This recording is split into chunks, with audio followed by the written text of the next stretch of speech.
And we have had hundreds, if not thousands, of leads from individuals calling in to reputed eyewitnesses. Each one of those is treated very seriously.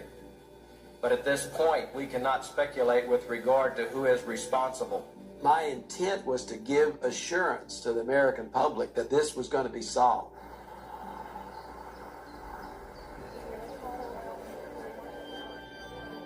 Ended up going to the church. It was set up as the emergency site for everybody to go wait. All the families were there. Everybody that has somebody in the building.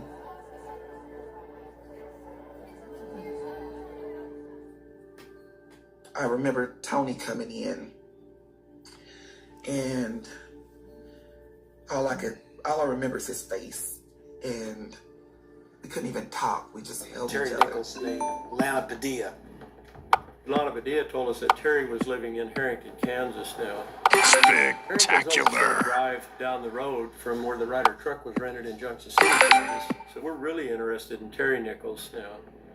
So we set up on Terry Nichols' house with the instructions of try not to get noticed, but don't let him get away.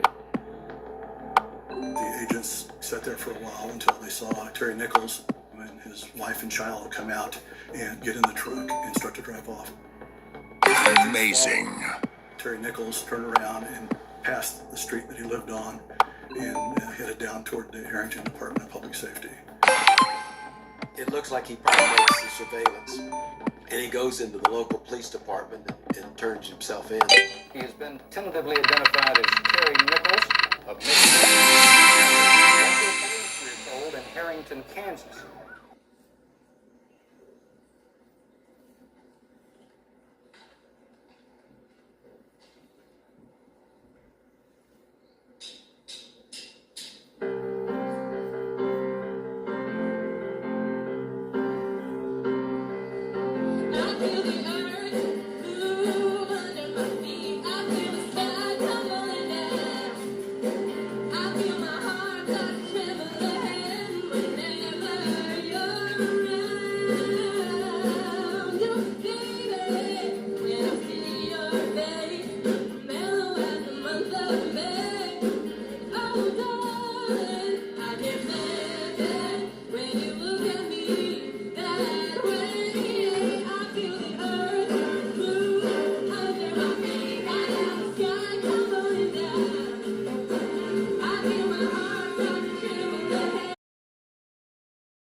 Yep, I ate the cottage cheese already again, as I did on my Monday video. I had it with pepper. Pretty good stuff. And I'm eating the same meal as on my Monday video. And yes, Helcom works, guys. I reached out to Shaylee days before. It said couldn't connect when I tried to call. And it said calling. I'm like, yay, it's connected, it's working. I'm back home. Alright.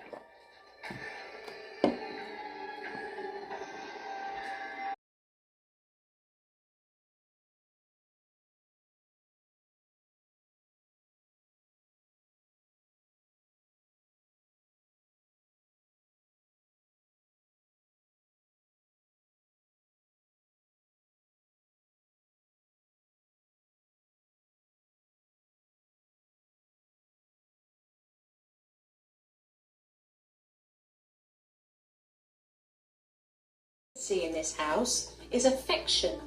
Wouldn't you like to open up your heart? Just don't know how.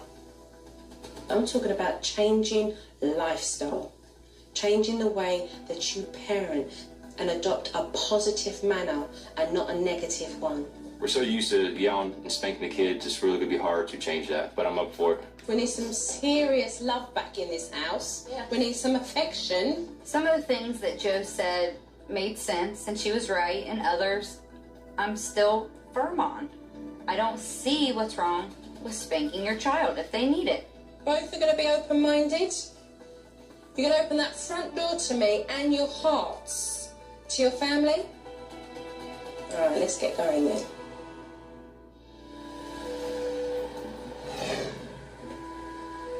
The Bowersots need to get back to some basics, and they need to start putting discipline in their house. Hello. The light bulb finally did. My kids are not me. They're not the kid I was, and I can change things. So what we're going to do today is have big bear hugs. It's going to free you from being restricted from your own children. Mum and Dad just really need to feel comfortable with showing affection. So that's the next thing I'm going to work on. So this is what we're going to play. We're going to play a game called Stuck in the Mud. Okay? This game is just like the whole family to give and receive lots of hugs and kisses in a really playful manner. A hug and a kiss? And that's the only way it can be free.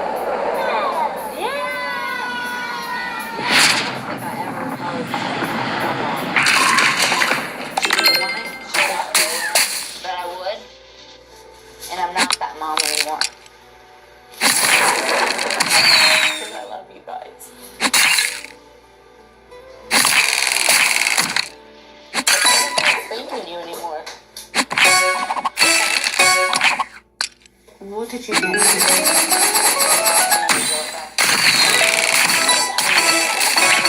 I stayed there.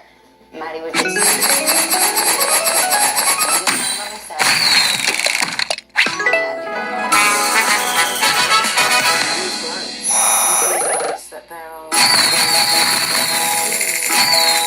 You did make a choice not to spank. Okay, you have to use it, okay? Because you've got physical with her by squeezing her cheeks.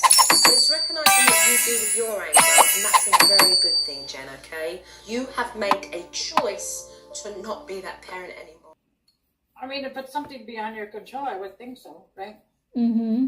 But if you're just leaving for the bus from your house to go to work, I mean, you probably would leave your house earlier before the bus was expected to come. Yeah, but if you're in a appointment and you know you have to be out there at a certain time, and you try to beat the time and to get to your next route, what are you gonna do if you stepped out and then zoom, the bus goes by really fast? Right. Well, I guess I would not make an appointment before work then, right? Mm-hmm. Because then you don't want to have too much in your day, and if if your bus is not on time, or if it's ahead of time, or you don't want to be running, you can't be doing that, right? Mm-hmm. Or what I was thinking too, just for a thought, just say for example. It was my face, and it was like a lizard, and it was like Becca. It was here. I saw it. What's her problem? Are you all right? We heard the scream.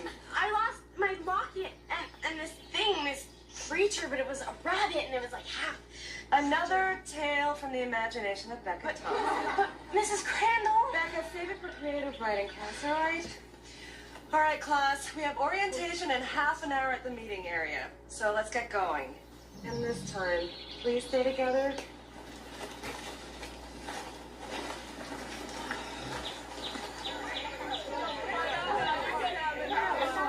All right, class, settle down. I'd like you all to meet Mr. Blankenship. He's in charge of the nature center here. Welcome to the wild. Of course, you guys are probably the wildest creatures around here. You're here to observe.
you know?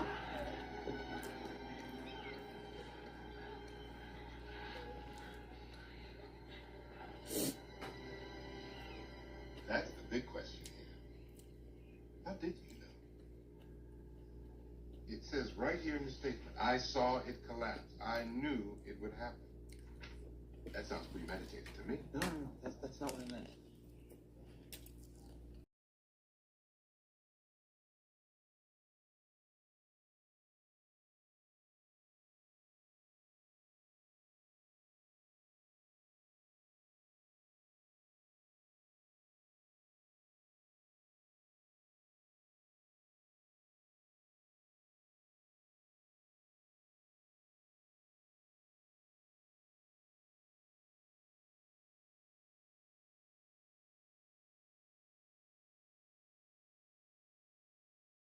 Uh-oh, Roy, that's the boss. You in trouble, Roy.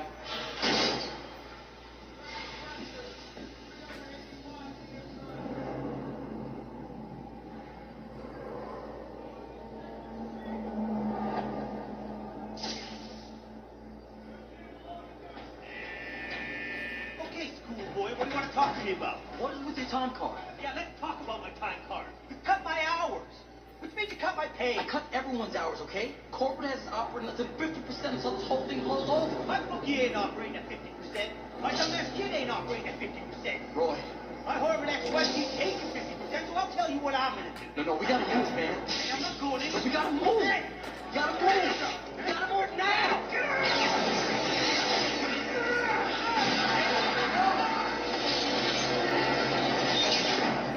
Bad boys get killed.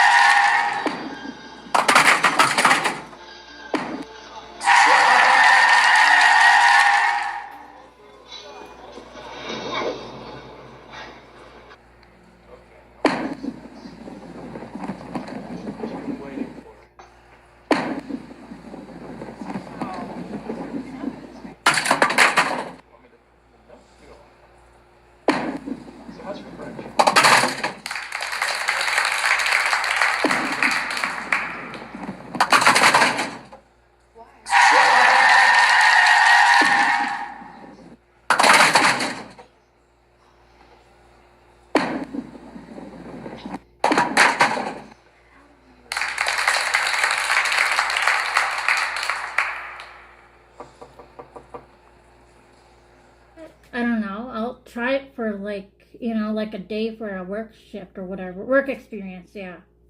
But then again, I want to see if I like it because, I hate to stick to a job and say, this is boring, you know what I mean? It very much could be boring. However, it could be maybe the perfect environment. It's not necessarily in the area that we were looking. We were looking at retail. And maybe I keep having this strange dream, and speaking of retail, Matt was in my dream twice, that donkey hole. He was like a bully. He was like first acting weird, and then next I was like saying, oh, what are my hours here? I forgot. And then he's like, oh, follow me. And I'm like, I follow him, and I lost track of him, and it's like it turned into a school, and I'm like, I have weird dreams. It was this morning. I'm like, what the heck? I lost them, and I'm like, good lord, you guys. It seems like I can't even take a shit without peace. So she's gonna help me find a job.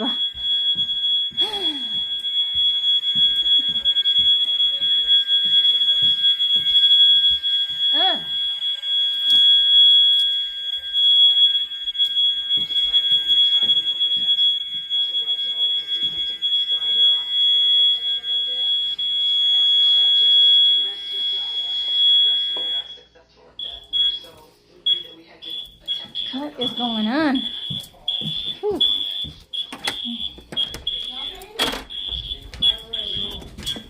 Jesus, Lord have mercy on my soul. Okay, go back around. You're good. What happened? What happened? Do you know? Something on third. Something on third. Oh, thank God the damn buzzing cut off now. Oh, I may get some success. I know I shouldn't be on the toilet recording me. I truly thought he had a potential to lose his life, but I didn't want to let on to him that I thought that. We needed to find a place to land the helicopter, so we went by the gates in the small pasture. I let the livestock out of the pasture so that... Heather has not been heard of since 1986. Did you report her as a missing person to the police?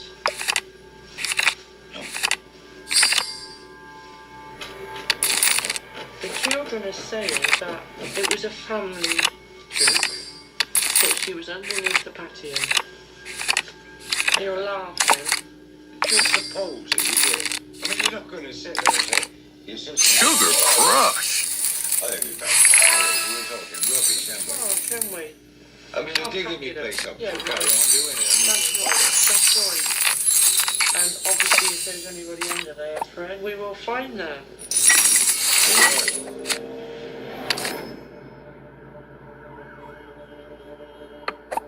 In normal cases, you arrest somebody and then you put the evidence that you're found to the offender. We are to their all explanation. there with a different role.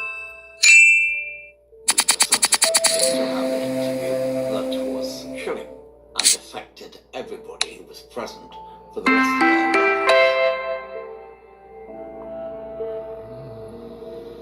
You understand the difference now between telling the truth and telling fibs? Yeah. I never intended to hurt Heather at all. All I wanted to do was persuade Heather to stay home, and if she wouldn't, let her go. But by this time, I had no control over my thoughts at all.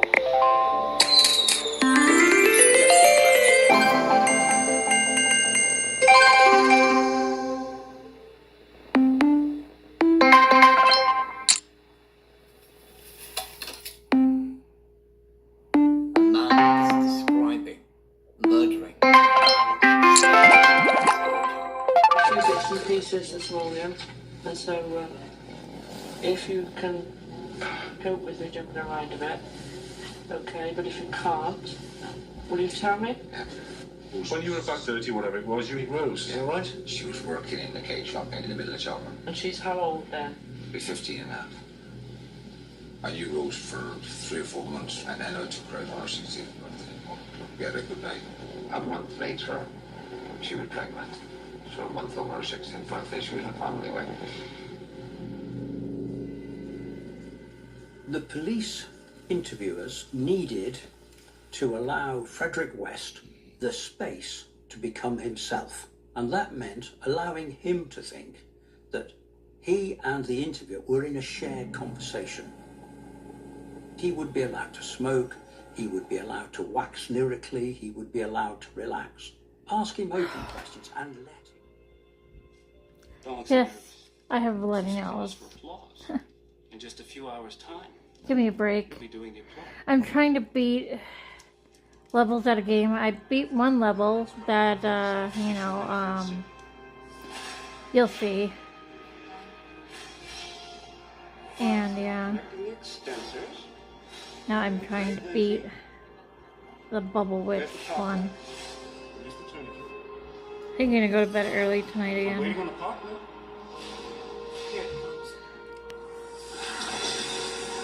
Let's see.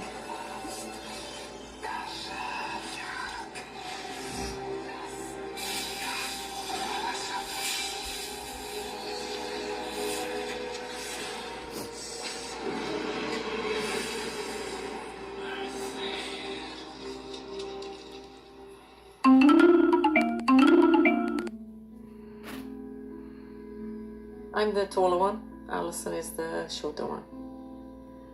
You guys close? Yeah. We didn't have a great childhood. Our parents were strict. I did my head. When I'm 18, I can leave home. Follow the rules, put up with it. Alison didn't. She rebelled. She would be out till 1 o'clock in the morning and then to the police. And then they'd go and find her, or she'd be my friend, other friends, and hadn't come home. That sort of thing. All of a sudden, yeah, the police have been too much. Yeah, you get told that she's been put into care. She's hurt, she's crying, she's upset, she wants to come home.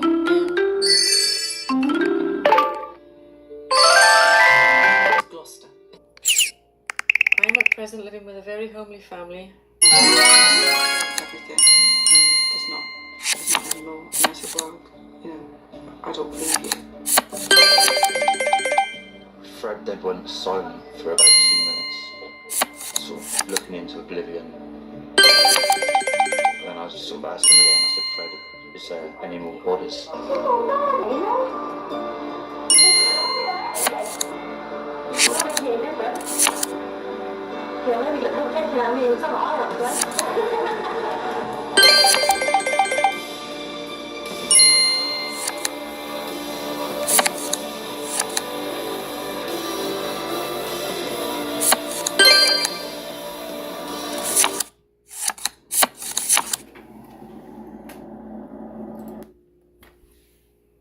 May is Maytag month, which is the biggest Maytag.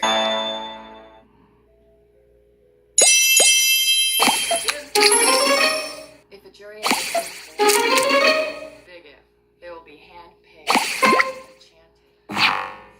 Why can't people give them the answer? The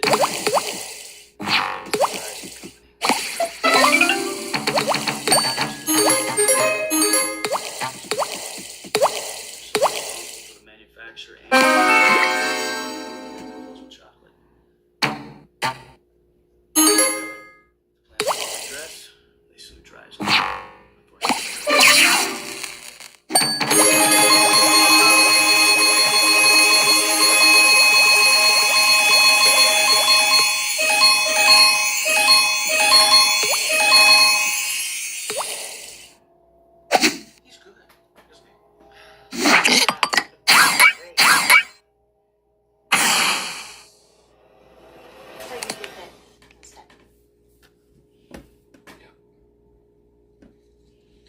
I love you. And you ought to do that more often. Buy you food? Smile. What? Okay, this is weird. Before you put the knife in his eye, he was happy. He was happy about his eye. Like it was new or something. New. I think we found him. A man named Joseph Kramer has 2 kids, aged 12 and 9. They go to the Delancey school. Kids didn't show up for school yesterday. Their mom called and said she was taking them out of the country. Their father supposedly got a promotion in the Seychelles. Let's get off matters. We've already been there. I stood lookout, gun went in. And no trace of the family or any personal belongings. The place had been cleaned from top to bottom. Floors were polished. The carpet was still wet. Get rid of the blood. Little piece of molding they messed up under the pants.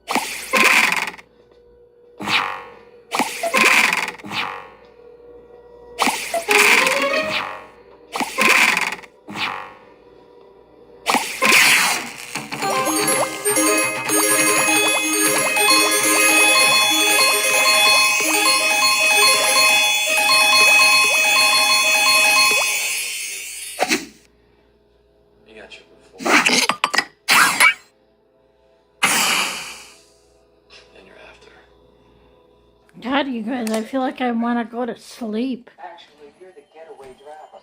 Just didn't know it. You have any way of pulling up the passenger's name? Maybe I will start after this episode of 911 is over. I need his name and where you dropped him off.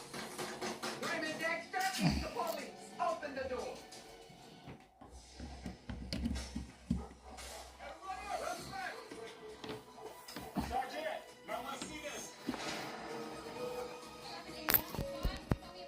Yeah. I'm tired. So again, if you did not hear me, Leanna is going to help me find a job. But, she'll keep her eyes peeled. And again, I'm not going to say what job I'm going to have because there are not nice people out there in this world, and it would be bad if I say I'm going to work at such and such a company and then they'll be pranking there and getting me fired, and I don't want that. You can't do that to people when they're trying to make a living for themselves. You can't. So, alright. You're cheating.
All 73.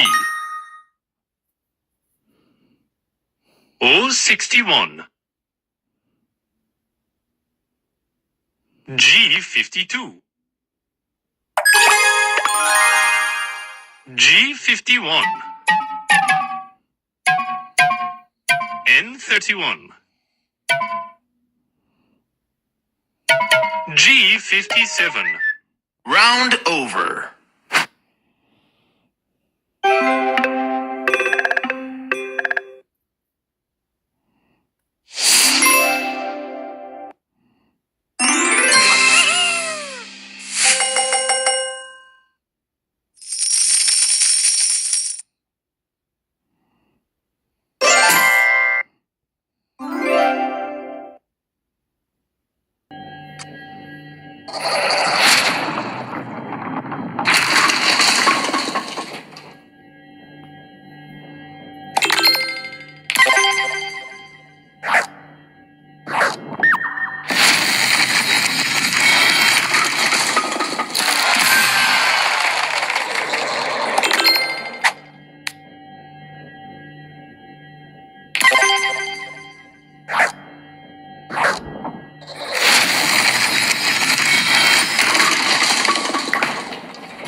But I wasn't quite sure how to handle this situation because there he is, obviously brazen enough to stand in my window. So I decided to confront him and claim my space because I wasn't going to be bullied in my home. Stop talking to the dog. You need to get off my porch. You have to go. Get off my porch. And I said to him, "What do you think you're doing?" And he said, "Oh, I guess I have the wrong house."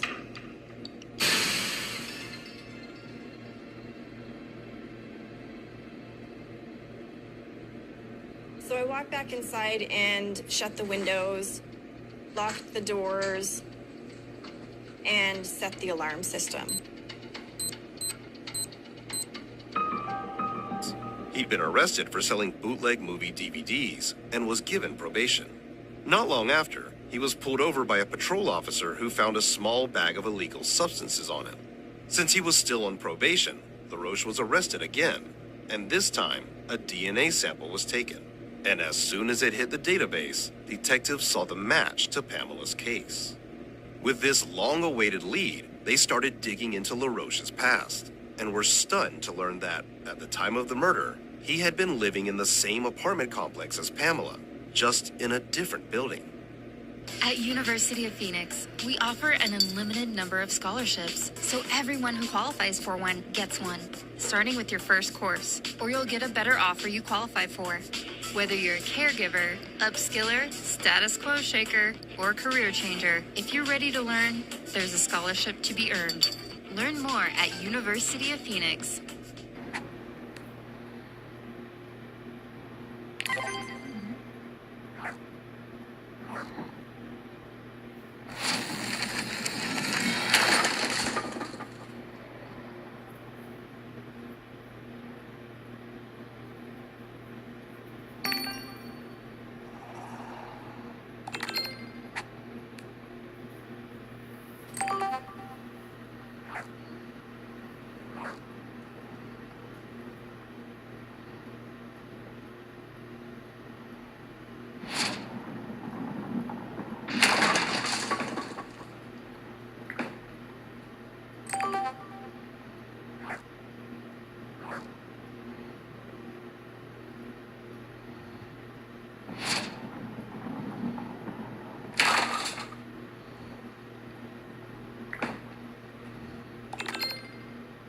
taxiing out to the runway. And as they bumped along, Joe and Bud became really aware of just how heavy this aircraft was from all the explosives. I mean, every bump, this plane is lurching up and down and really creaking and making lots of noises. I mean, this was sketchy. Finally, Joe went full speed ahead, and he and Joe went tearing down the runway, and at some point, the plane did get lift, and it took off into the air. And then just up ahead of him were 6 other planes that had just taken off moments before, who were going to escort Joe and Bud to their target area. Once Joe got the plane to its cruising altitude, he and Bud kind of relaxed for a second and began preparing themselves for what was going to happen next. They had about 15 minutes of just kind of casual flying before the real work of this mission began. The vengeance weapons that Joe and Bud were going out to destroy as part of Operation Aphrodite were located about 120 miles south, just outside of this little town in the very northern tip of France. But destroying these weapons would not be as simple as just Joe. My parents allowed me to switch schools, and they never asked me anything about Maddie ever again. I made new friends and moved on. Eventually everyone moved on. Everyone forgot all about the night we had a sleepover and ended up at Silver Lake the following morning. The strange tragedy became nothing more than a distant memory. That is, until I saw her again.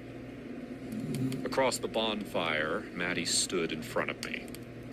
An unwelcome yet anticipated specter that night at the town's get-together, the summer bonfire by Silver Woods. It had been 4 years since I'd seen her. Puberty certainly did a number on her, yet I still would have recognized her anywhere. Those bloodshot eyes, forever etched in my head. "Maddie," I called out, albeit a bit hesitantly. But she was laser